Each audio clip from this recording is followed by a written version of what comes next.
La question 28 du CE1D mathématiques de 2019 est une question où nous allons assurer et parler fractions. Ce type de question, on l'avait déjà rencontré en 2014, avec un énoncé qui était en majeure partie exactement le même. On l'avait également rencontré en 2017 avec un énoncé qui était fort similaire. L'énoncé dit « Assure le tiers du quart de ce rectangle. Détermine la fraction du rectangle qui n'est pas assurée. Complète. Le tiers du quart de ce rectangle est aussi égal à la moitié du quelque chose de ce rectangle. » Bon, c'est parti pour assure le tiers du quart de ce rectangle. Pour assurer le tiers d'un quart du rectangle, il faudrait déjà avoir des quarts de rectangle. Un quart, c'est quand tu coupes en 4 parties qui ont la même taille. Donc voilà mon rectangle. Je le coupe en 4 morceaux qui ont la même taille. Alors tu me diras comment je fais pour avoir des morceaux qui ont la même taille. C'est pas compliqué. Tu prends ta latte, tu mesures et tu divises par 4 la distance. Au CE1D, ils sont gentils, ils mettent des distances qui tombent bien. Par exemple, en 2019, c'était 12 cm. 12 à diviser par 4, ça fait 3. C'est tout simple. Et après, pour avoir le tiers du quart, donc le tiers des morceaux de 3, je divise en 3. Voilà. Un seul petit morceau ici, c'est bien le tiers du quart, le tiers d'un de mes quarts. Je l'assure. Et pour cette partie-là de la question, c'est déjà réglé. Remarque que tu n'as pas besoin de t'inquiéter pour savoir mis le tiers du quart ou le quart du tiers. Moi je fais une tatouille, c'est pas grave. Parce que tu fasses le tiers du quart ou le quart du tiers, ça revient exactement au même. Tu auras quand même des morceaux de 1 cm à la fin. Tu pourras l'assurer et tu auras bon. Cette partie-là de la question, elle est réglée. Nous passons à déterminer la fraction du rectangle qui n'est pas assurée. Bref, donner une fraction de ce rectangle qui correspond à la partie qui n'est pas assurée, que je viens de faire apparaître en bof. Alors comment je vais faire ça? À nouveau, c'est pas compliqué. Tu sors ta latte et tu constates que la partie qui n'est pas assurée, elle mesure 11 cm. 11 cm, mais sur combien? 11 cm sur la longueur totale de ton rectangle. 11 cm sur 12. Tu vois, le cercle jaune au bout de ma latte, maintenant, il est en dessous du 12. J'ai donc 11 cm sur 12 qui ne sont pas assurés. C'est bien une fraction 11 sur 12. C'est réglé. La fraction du rectangle qui n'est pas assurée, c'est 11 morceaux sur 12.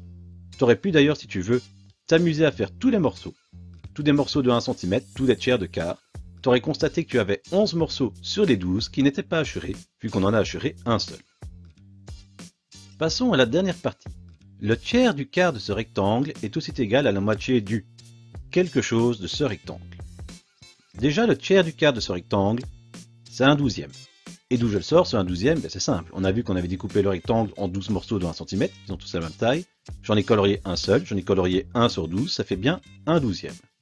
Et 1/12, c'est la moitié de quoi? Regarde, 1/12, c'est simplement la moitié de 2/12. Oui, c'est un peu logique. 1/12, c'est la moitié de 2/12 parce que 1, c'est la moitié de 2. C'est un peu bête que je viens de dire.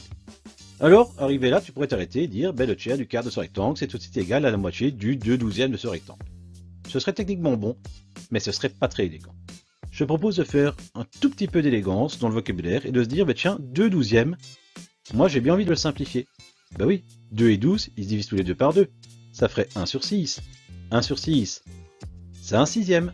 Le tiers du quart de ce rectangle est aussi égal à la moitié du 6e de ce rectangle. C'est juste ça.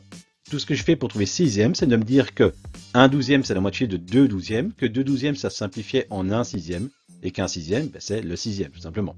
Mais encore une fois, tu aurais écrit est égal à la moitié du 2/12, normalement tu avais bon. J'ai juste fait quelque chose de plus élégant.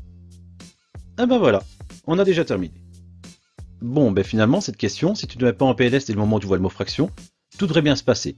Parce que les fractions dont on parle, elles sont pas très compliquées. Des tiers, des quarts, des moitiés, c'est pas les pires au niveau des fractions.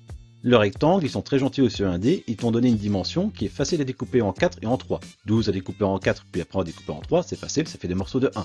Rien de compliqué là-dedans aussi. En fait, on a quoi? On a encore une fois une question où, si tu te recules, que tu prends ton souffle et que tu ne paniques pas, tu devrais normalement rencontrer le succès au bout de cet énoncé.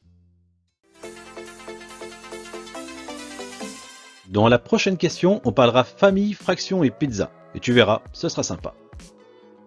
Pour ne rater aucune des questions, n'hésite pas à t'abonner à la chaîne. À très bientôt!